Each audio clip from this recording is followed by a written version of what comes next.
Hey, welcome to Film Fanatics. My name is Dan. My name is Justin. And I'm Joe. This week, two Hollywood heavyweights tell the story of Captain Sully. The annual September urban thriller is upon us, and we also review two new indie films, Morris from America and The Meddler. So we start off with Sully. Joe's going to tell us about that, the Clint Eastwood, Tom Hanks collabo. Well, that's pretty much my synopsis. Was that right there? Your whole synopsis? He's like, thank you for doing it. I mean, obviously it's biodrama. I mean, as you mentioned, Clint Eastwood directed it. It's about the U.S. Airways Flight 1549 and its pilot. Didn't know his first name until like almost the end of the movie. Chelsea, nicknamed Sully. Chesley. Chesley. Yeah, it's a very odd name. Yeah, I'm not familiar with that name too often. Yeah. Chesley, or as everybody else calls him, Sully, from his last name Sullenberger, who is the pilot. And the film stars Tom Hanks as Sullenberger, and you've got Aaron Eckhart as his first officer and Laura Linney as his wife. And I want to mention that Anna Gunn is there for like about 2 lines of dialogue. Yes. So, there you go for all you Breaking Bad fans. So, this movie pretty much follows the story, but kind of broken up in different parts. You kind of have the certain elements of the aftermath first, and then they kind of gradually show you different parts of what happened, from inside the cockpit to the passengers to other people's perspective as they watch the plane go down, and then you deal with the investigation afterwards to find out if Sullenberger made the right choice, trying to land it in the Hudson as opposed to trying to go back to the airport, and whether or not he did the right thing. This morality tale. Many opinions. Indeed. I would argue were kind of pointless, because I want to just say, even as I watched the trailer for this movie, I'll admit I didn't know much about this. Okay, you don't remember this happening? I don't actually. Okay. I somehow missed it, which is a shame because it's a good story. I was gonna say. Yeah, but I guess I don't know.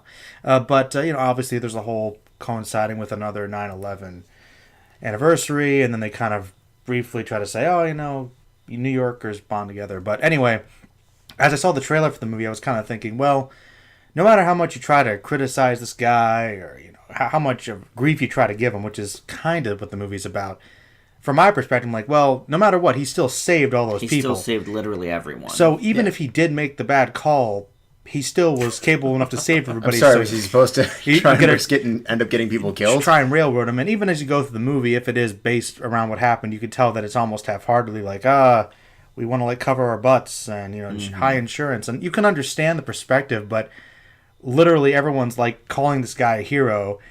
And it just seemed almost like the movie, and for that matter, maybe the actual event almost didn't need to happen to that extent. It just is kind of like, well, wow. But even so, I thought it was a good story. But I also think that if it hadn't been for Tom Hanks and Aaron Eckhart giving good performances, and for some tension inside the plane when they actually do show things, and some minor elements outside, I think this would be a pretty by-the-numbers, safe, standard movie. Not saying that's necessarily bad. I think it's kind of edited in a way where things are really out of sequence, but sometimes you're not entirely sure how much time has passed and what you're going back to. You kind of have to... Oh my gosh, you have to kind of wait a minute, how far is this? And you realize it's all roughly in the same period of time. It's just so cut up randomly. I kind of wish it had been a little less cut up, or maybe a little more time focused on different areas without bouncing around. So it does seem a little slow sometimes, where I'm like, okay. But ironically for me, the most compelling part was probably the end, when they actually do finally hear what happened inside the cockpit. The hearing. But the thing is, it's not radically different than the other 3 times we saw it. Yeah, they showed it a lot. They show bits and pieces more, a couple lines more, and it adds a little more, but then you just kind of realize we're kind of seeing more or less the same exact same sequence. Scenes shot slightly differently, maybe with an extra line or two. So it was decent, I guess, but if it wasn't for Tom Hanks, I don't know if it would really be worth talking about. Well, yeah, you definitely hit on some of my negatives. The timeline of the story is horrible. I like the way it's structured, because otherwise it's Flight, where you have the big crash at the beginning, and then everything 2 hours of the trial. So I liked the way it was structured, but I just hated that we had no idea what time period we're in. Is it a week that's gone by since the crash? Is it a month? Is it 6 months? Is it the next day? We have no idea. No clue. And it also doesn't really delve into the psyche of either pilot, really, aside from the trial. He sort of touches on at one point. Well, there's the wildly inappropriate motif. I'm sorry? Well, there was the wildly inappropriate motif that they kept coming back to. The plane crashing into the buildings. Mm-hmm. Well, all right. Oh, well, obviously, wait, why is that inappropriate? It's not inappropriate, but not really. That's his. He's his fear and whatnot, but that's his nightmare. And I wouldn't sequence. say. But was that really a good call to make literally on the weekend of 9/11? I think that was kind of the point. Whether or not it was the right decision. Exactly. Yeah, that was the point that he was trying to make. Yeah, but I would say that Dan, you're right. They didn't delve too much into the psyche. They should have, but I wouldn't say they didn't at all because they had some flashbacks. Aside from the trial stuff, he's been like a pilot for so many years. Like I think you got the sense a little bit. Yeah. But Hanks's performance, is great as usual, but he looks and sounds nothing like the man. We see at the end, yeah. Well, I remember when he was on Letterman. I remember the story and interviews, and he just like that. Letterman God bit? Bless him, but he just sounds nothing like him. I did like the Letterman bit. That was fine. Eckhart is great. Yeah, good role for him, Justin. Performance, right? I would say in 10 years. Right? Yeah, they finally realized he's not Liam Neeson, thank goodness. But something, he's an actual decent role for Aaron Eckhart. Yeah, he doesn't like the Fallen movies. London Has Fallen and what about Frankenstein? Well, I was referring primarily to like when they tried to do Aaron Eckhart goes taken with Erased. Forget our Frankenstein. Frankenstein as well. He's pretty taken with the London movies. He's fighting people with his fists and whatnot. Right? He's the president. More like being taken hostage in both movies, but yes, sure. He fights back. Hey, Liam Neeson was taken hostage and taken too. He was taken, yes. He was, yeah. You're allowed to be stolen. Yeah. But these guys are the only good characters in the whole movie, is my problem. Laura Linney is a stone-cold moron in this movie. I mean, he calls her, and, after everything happens, oh, turn on the TV, honey. What? What do you mean? What? What's a TV? Like, she almost said, what's a TV?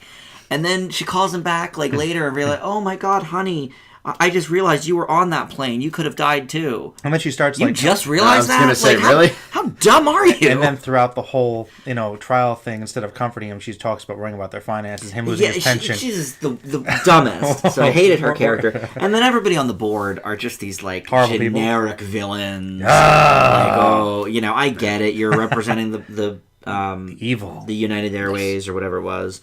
What about Anna Gunn? She believed in him at the end. Only at the end when they all believed in him. Spoilers. He doesn't get arrested and thrown in jail and whatever they thought was going to happen with him. But predictable. So I don't know. It was good, but I thought it was very safe.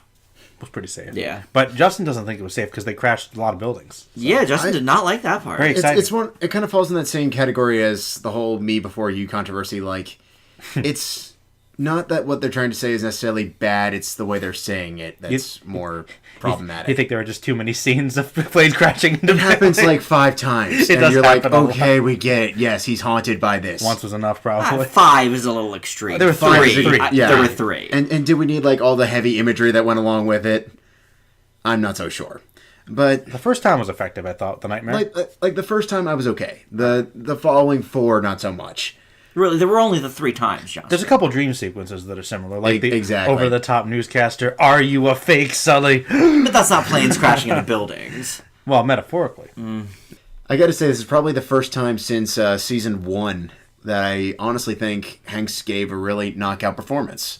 And even Eckhart, for that matter, who I feel like Eastwood finally found a good part for him. It's really taken quite a long time. But I honestly cannot say the same for Eastwood's directing. It's kind of been going downhill and doesn't seem to really show any sign of stopping. No, I think he should hang it up. He's had a good run. He really did. Yeah, I mean, he made some great stuff. It's time to go home. But far be it for anyone to tell that to his face, I guess. No one ever will. I won't certainly step on your toes by saying the timeline is all sorts of chaotic, but it's messed. It's a complete mess. It's horrible.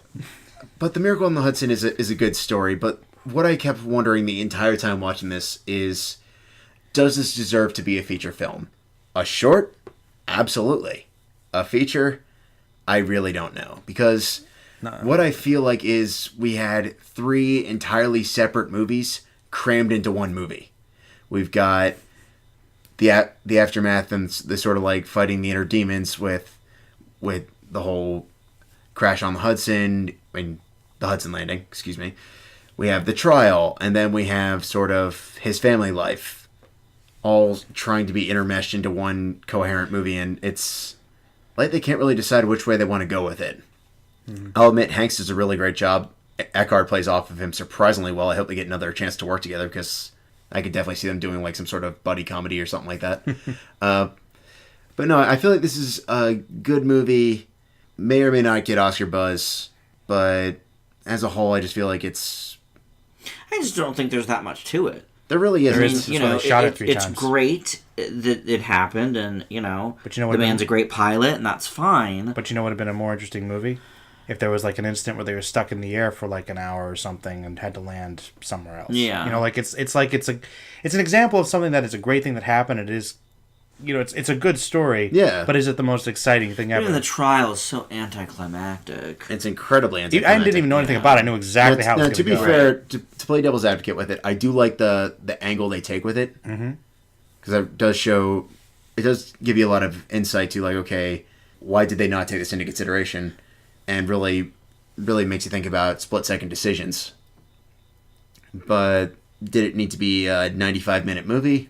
I think they should definitely delve more into some of the other characters or anything. Well, that too, If they were going to make it that movie. Oh yeah, more with the father and son team. Yeah, exactly. Like That was arguably so the most awful. pointless subplot in the entire movie. So it's pointless. like you've got like the... Right. They focused on two basically Three, I couples. You had the I guess you had the mom and the well, baby with yeah. the man. I was going to say the old woman in the wheelchair too. Classic, we have to care about her because she's nice. Yes.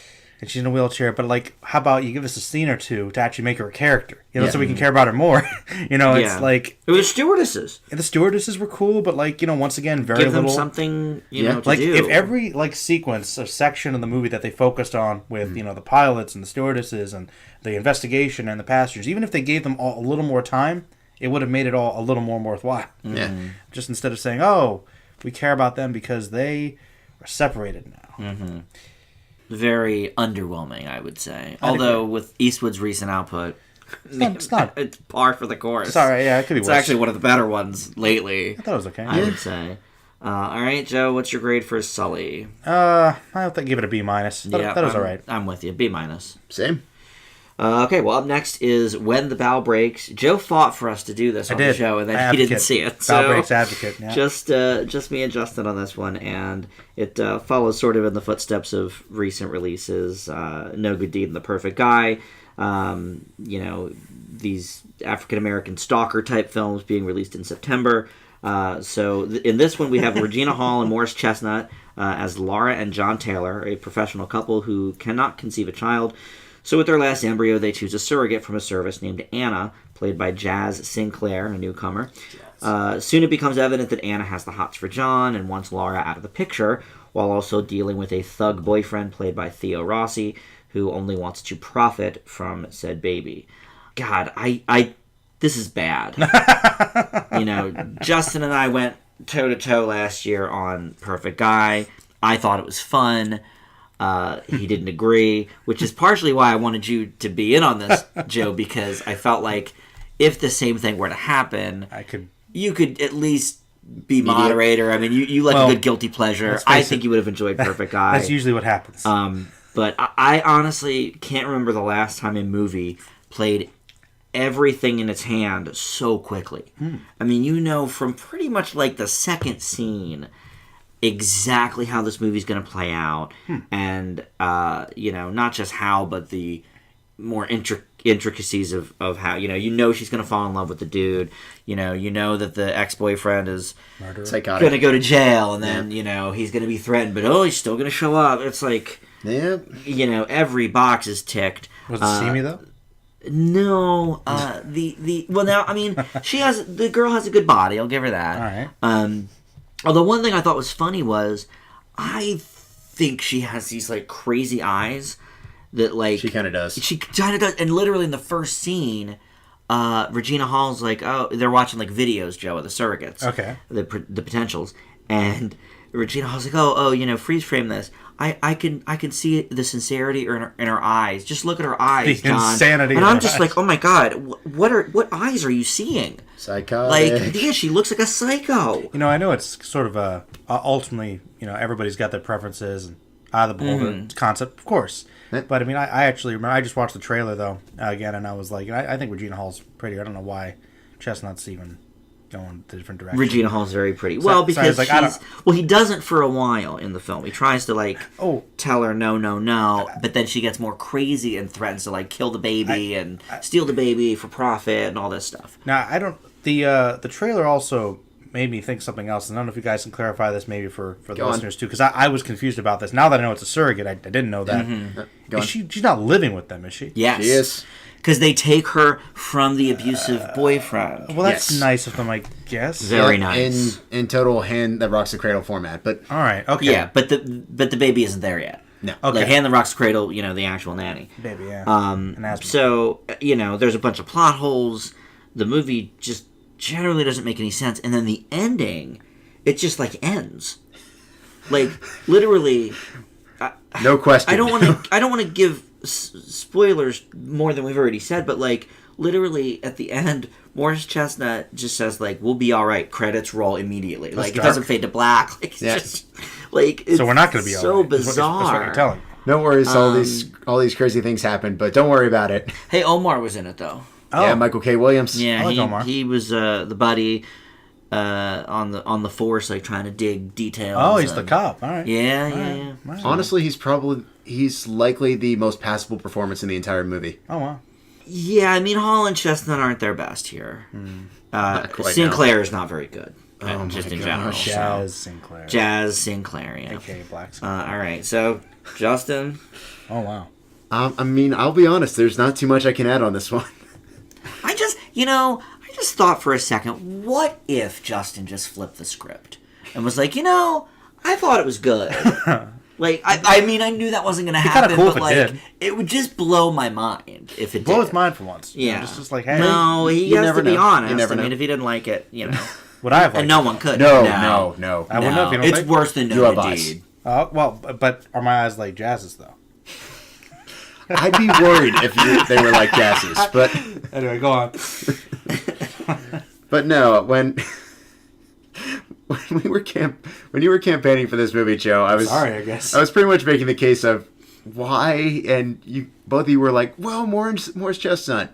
To which my rebuttal is still more along the lines of, please throw out the name to Morris Chestnut to just about anybody, and Hey, He literally He has a needs hit to- show on Fox right now. people like him. People enjoy him. Yeah. people like him. Do I think most people could pick him out of a crowd? No. Listen, there were 4 releases this week. We're not doing 2 of them because, I mean, and box office results would indicate I was right on that. That's fair. The That's Wildlife debuted to like 3 million for a kids movie. That's horrible. Oh my gosh. I mean, that's half of Norm of the North. Ooh. And then the That's Disappointments Room was like 1.5 million. I mean, Owie.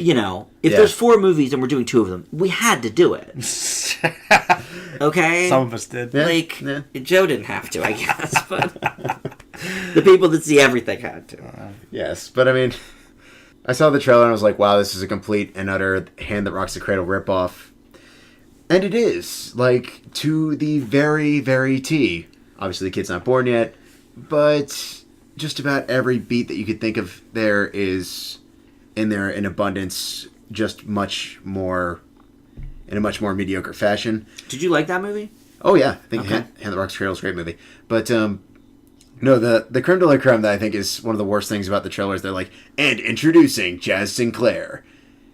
And I'm just watching this movie, and less than 20 minutes in, I'm thinking, why did they give you the introducing? Like, what do they see in you? Because she's friends with the producer or more. I guess, like, okay, you were in Paper Towns, but you really think your career is going from When the Bough Breaks?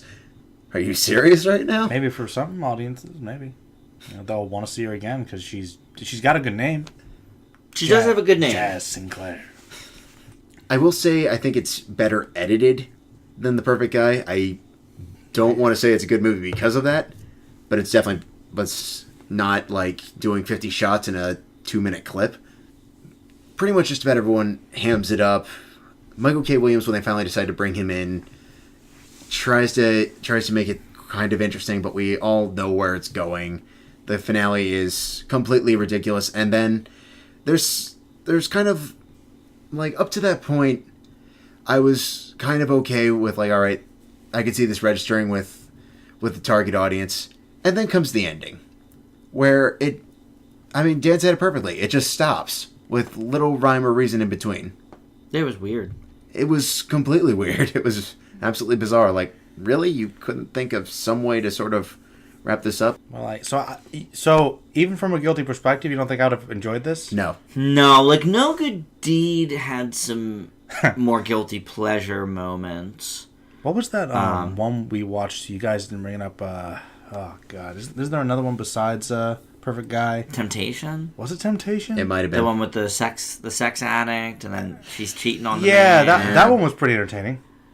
Or no, what was it called? No, Temptation with Tyler Perry. Addicted is what we're Addicted. talking Addicted. Yeah, I'm that sorry. was- You didn't that see was bad. Temptation. Yeah, Yeah, was before Addicted. That's what I was remember. before the show, but Yeah, Addicted. That was entertaining. Addicted was terrible, though. So bad. It was bad, but it was kind of funny. Yeah, but we all still failed it. It's not good. It really isn't, but But shoddy September fare. But I give it a D. why not a fail. Why didn't you fail? You didn't sound anything positive over there. Because there were a couple moments I had to laugh at.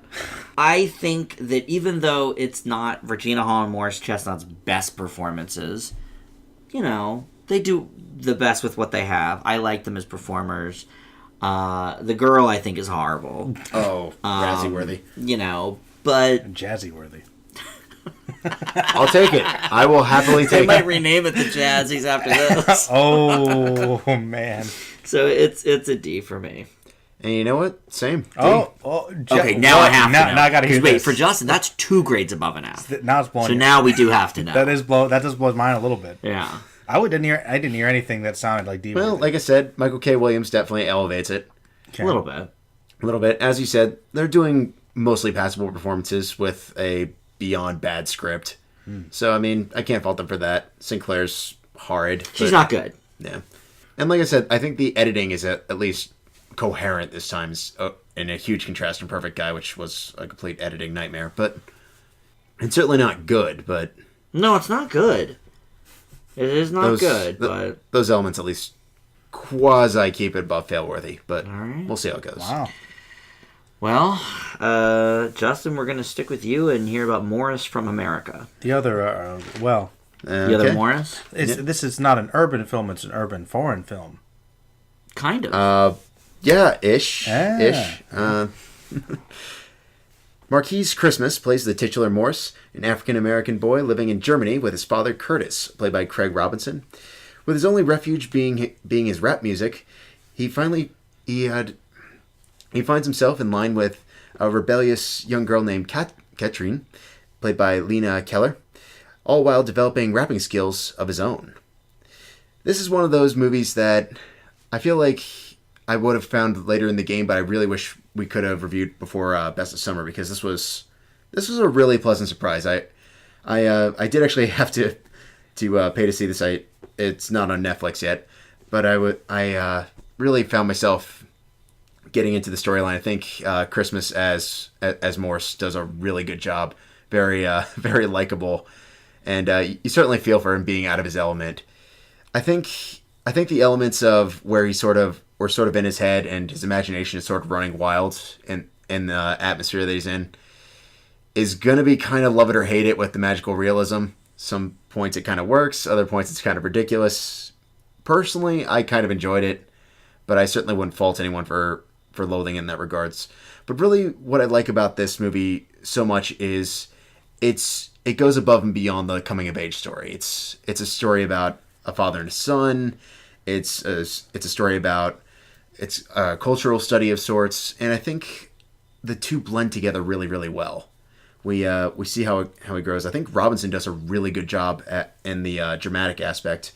Where I think it kind of falls short is in the roughly 90-minute runtime. It kind of starts falling into some fairly familiar dramatic beats as we get later into the storyline, which doesn't quite match up with the earlier stuff. And the kind of antagonistic role with a side character earlier on doesn't really go anywhere and doesn't really make a whole lot of sense, which sort of bugged me. It doesn't necessarily ruin the experience, but it kind of left me like, where was it supposed to be going? I like the way it wraps up, said character gets a really nice arc. I think the message with her is really good. It's just sort of the road we get there, I think, could have been handled a little bit better. I'm curious to see where you guys stood on this one, though. I liked it.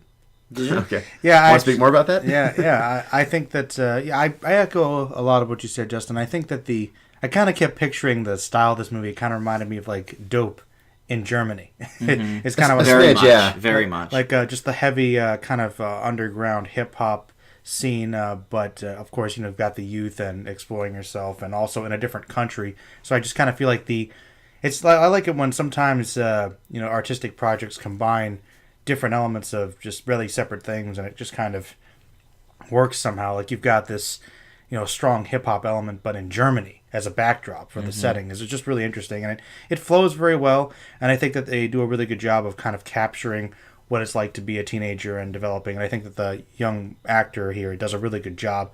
Very likable, very believable. And I agree with you. Ray Robinson does well as well, and more dramatically. Yeah. You don't get to see him do. I was actually surprised. Like there wasn't he's pleasant to watch, but it's not like it's a blatant comedy thing for me. So really got to spread his wings a little bit. I actually rather enjoyed it quite a bit. I was surprised about it too. It wasn't what I was expecting at all. But overall, though, I thought it flowed pretty well. What didn't work for you about that one element? I'm curious. Did you they never entirely explain what's exactly going on there. It's like, okay, this character ties in with Craig Robinson's character, but it's never entirely established what that exactly is. That's true. I guess they don't, but I thought that it wasn't the main focus. So I wasn't too worried about it, honestly. Like I said, it didn't kill it. It was just one of those things that was like, where exactly were you heading with this? It kind of confused me. All right. Yeah, that's cool. Did you think that this kid was a sicko? Oh, yes. Okay, just making sure. I think that's a fair question. Because I know that there's certain things that kind of bug you, and this is, I think, appropriate for the subject matter. But the kid's going through some developmental adolescence, things, and I was going to say adolescent kid movie. These things happen. And his creeping and whatnot. It's kind of entertaining. No, I mean teenage kid makes sense. All right, just getting that out of the way. I was curious, if Justin's going to say anything about that, because this only you, Joe. Only me. You're the only. It's just me. For the record, this probably makes no sense on air, so I apologize in advance, listeners. But it's okay. But I was just curious if it hit any buttons. Long story short, Joe liked watching Triple X when he was 13 or whatever, because there were naked breasts, and Justin really thought he was a sickie for it. Really, really offensive. So I think it's a fair question. Yeah. So I was curious, but I liked it. What do you think now? I agree that Craig Robinson is very good at drama, and not only does he typically do comedy, but he typically does very broad comedy too. He doesn't do even like indies where it's like gentle Offbeat comedy or like wacky. It's very like The Office or The Craig Robinson Show, or a more physical, or Hot Tub Time Machine, Fall Down. Yeah, we very often see him doing that. So here he is. Very good in a dramatic role. Nuanced. And I really liked the relationship between him and Morris. I liked the relationship between Morris and the girlfriend. It all seemed very authentic, as did his, emotions as we run the course. The foreign setting definitely gives it a different angle. Mm-hmm. But the general storyline is pretty standard, lifted from many, many other films. Dope was actually the one I had thought of the most. So, other than the foreign setting, it doesn't really add too much to the formula. But I do like that it had a connection to music similar that Dope did. It was enjoyable. But it was certainly, you take him out of the foreign setting, it's very, very basic. So I do like that they put that in. Otherwise, just standard. I like they had the language barrier, and they had the tutor and all that kind of stuff. It definitely added a nice flair to it. And it didn't feel gimmicky in that regard either. Not really, no. Yeah. It could have totally ended up going like Rock the Casbah. Let's throw some random character in a foreign setting and fish out of water for the next hour and 45 minutes. Yeah, but it wasn't enveloped by the fact that it was German. Just kind of a nice little extra element. Not enveloped, but it did color pretty much everything that happened. Because it's German. Yeah. It's Germany. Because everyone's speaking to him in German. Yeah, it's just constantly there. And he's speaking back to them in, English, so most of the time, yeah. There's a little bit of a sort of language discrepancy, and we as the audience know what they're saying because of the subtitles. Right. But who knows, really how much he understands of what they're saying. I mean, his responses seem appropriate. I'm sure he's getting it, but there may be things he's missing that we as the audience see. I think that was showing that he was learning, because he might have understood a fair amount, but he might not have known how to speak everything. Right. All the responses. Mm-hmm. But a lot of people seem to know what he was saying, because English is pretty common. So I was going to say. Yeah, it works. Most countries do speak it. Most people don't want you to butcher their own language, so. Yeah, they don't. Yeah, unless it, can be avoided. Yeah. Typically. All right, well, Joe, sounds like a positive from you. Now, what are you talking about? It's like an F. Oh, must be. No, it's a B+. I liked it. Oh, okay. B+ from me. A-. Okay. And finally, Joe, we've got The Meddler. Oh, The Meddler. This is brand new on DVD. It's a, what do they call it? They call it a... Is it a dramedy? No, they say comedy-drama, but we know what that means. Okay, interesting. Okay. And it's written and directed by Lorraine Scafaria? You guys know her? Nope. Okay. Not a fan, no. Not a fan. Wow. No, now we know. I thought he said not a fan, too. Pardon the slur. But anyway, the reason why I was told to see it was because it stars Susan Sarandon, you see. Mm-hmm. And you've also got Rose Byrne and J.K. Simmons in supporting roles, so, pretty good. Yeah, many great people. Combo people we like. And it's about this aging widow, Marnie, who is Sarandon's character. Now, she's, right from the get-go, you can tell she's lonely, she's heartbroken, she's kind of bored, because her husband died not too long ago, and her daughter, Lori, who's played by Rose Byrne, moves out to Los Angeles.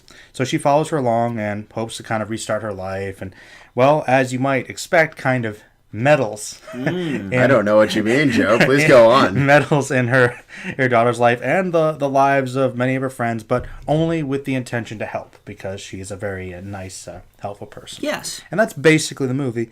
I rather enjoyed this one. I thought that I actually haven't seen Susan Sarandon in too many things. She's like one. Is that right? And lately, I think she gets. I don't know. She picks more projects specifically. Like I know we often joke about. Was it the Banger Sisters?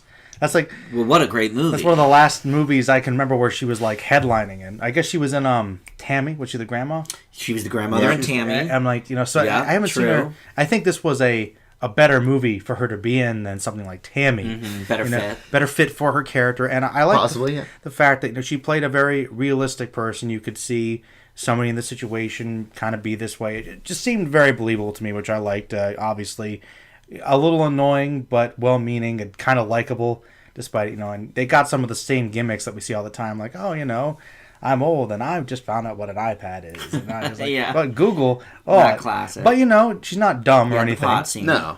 The pot scene was, gotta have a classic pot scene. Old person gets stoned, but and she doesn't care. She says inappropriate things sometimes, but it's good. Rose Byrne, I think, does a good job playing that the daughter who obviously is going through a lot, and I think her reactions to her mother is good. They play off really well. They got some great chemistry, very genuine. I think a lot of the sub stuff is pretty good. I mean, Lucy Poncher's in it. Didn't know that. Yeah, there's a lot. Like everybody that showed up was like, "Oh, I know her. There's him." A lot of fun people, and J.K. Simmons. I think Well, do we not rushing or dragging. So no, he's actually just driving in this case. Mm-hmm. But no, I liked the performances. Farming. It was a good, solid, enjoyable movie. I didn't really have too many problems with it. I'm curious what you guys thought. Well, Joe, you didn't get to see this movie earlier in the year, but this sort of has shades of a "Hello, my name is Doris." Type of vibe, Doris, well, she wasn't widowed because she was never married, but, the lonely old woman who, desperately wants to connect and doesn't necessarily know how. And, I think this is sort of a more optimistic version of that. Wow. Because I think people take to Sarandon's character more than they took to Sally Fields in that film. My really biggest issue with this movie is I thought there were a little too many side stories that sort of don't really get delved back into. I was glad they brought the wedding back around finally at the end, because that went like an hour where we didn't hear anything about the wedding. Some of the characters we come back to, but like she befriends the Apple Store person. Goes nowhere. And it just it's a nice scene. Couple of scenes with him, and then it just sort of drops, and that seems to happen, more often than not in this movie. But that really is my biggest complaint with it. And I think Sarandon is great in this role, and I think you're right. Rose Byrne, is very good. She doesn't have a ton to do. No. It's not like it's Susan Sarandon and Rose Byrne starring. I mean, Susan Sarandon's the star. Rose Byrne's also appearing in the film. Is how I would say it. But the comedy's okay. I don't think it always fires on that angle. I think maybe the filmmakers would have been better to go a little more straight dramatic with it, kind of like a Faces of Love or See You in My Dreams. We've had a lot of these like old woman struggling to cope with loss and all of that. Serious movies can be funny. Serious movies can be funny, and both of those movies I mentioned had a couple of funny jokes. Bits, yeah. I don't know that the comedy here always works, but yeah, I thought it was fairly enjoyable. Justin, what do you think? No, and honestly, I feel like this is the movie that, dare I say it, Mother's Day should have been. But there's also a big problem with that. It's only able to really achieve that status for about 40% of the movie. That 40% is primarily consisting of the Susan Sarandon, Rose Byrne arc, which the trailer would have you believe is the bread and butter of this movie. Then Rose Byrne drops off for probably a good 30 minutes, and for some reason, the director just crams in like 4 separate side stories that I don't want to say are bad. They really aren't. Like, every single one of them I had a modicum of curiosity about. Some of them are funnier than others. The J.K. Simmons one is beyond forced love story, but... Yeah, a little bit. But not as forced as Face of Love. Certainly not. Just one of Justin's least favorites. Certainly not. But it's like, you can see it from a mile away. It's not cute. It's just sappy. I mean, always happy to see J.K. Simmons again, but... I liked when they were hanging out at the diner with his cop buddies. I was cool with it. Yeah, I was fine with that. Like, I think what carries it is very much Sarandon's performance. She's the annoying mom, but she's the likable annoying mom. Like, she's got she really does want the best for each of these people. And sometimes they try to pose big questions. The problem is they try to keep dodging the bigger questions with humor. And I think that it really does suffer as a result of that. But I do like the positive vibe this movie sends. The message is really nice. It doesn't try to wrap everything up with a bow, which thank goodness it doesn't go with. But I feel like a much more like consistent storyline would have made a world of difference, and probably would have given this a much higher standing in 2016 as a whole. Raise the whole year up if it was better. I mean, wow. Let's be honest. That's putting a lot on the Meddler's shoulders. The Meddler. I mean, let's be realistic here, Dan. It's 2016. Standards are not exactly high. So you're sucked so True. far. Yeah, I mean... I'm not even going to sugarcoat it. This has been bad. If you're not animation, it's been pretty much a rough year. All right, well, the Meddler was good. Joe, what's your grade? Yeah, Meddler was pretty good. I give it a B. Okay, yeah, it's a B for me, too. B-. Okay. Well, that will do it for this week's show. There's a lot of minisodes up to check out.